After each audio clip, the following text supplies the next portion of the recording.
April the 21st, and this is a group of Montalvo family descendants from Utah who've come down to help us with restoration. Everybody say hi again.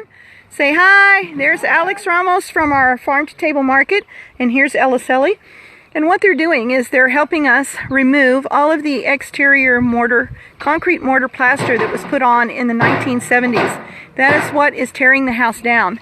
This wall is completely complete, and as you can see how beautiful it is.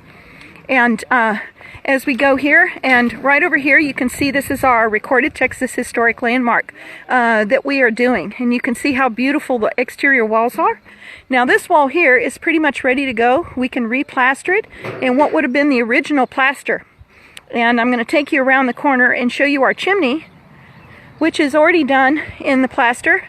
And this plaster is made out of fermented cactus juice, sand, and type S lime, which is limestone that's baked to a very high temperature and then becomes pulverized.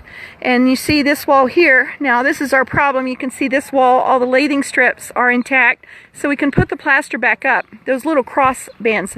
But over here on this wall, they remove them all. So we have to replace all of those, rebuild the wall with rock, dirt, and sand, and then it will be ready for replastering.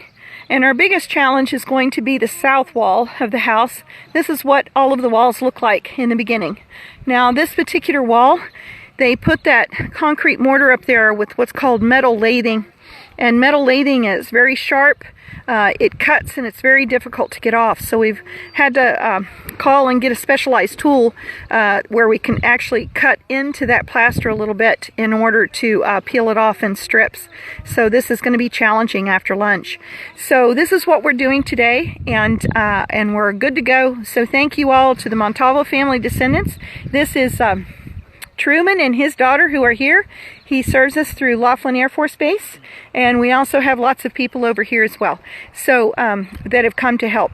So this is what we really are all about, and it's kind of exciting, and we've had the perfect day with just enough sunlight and shade.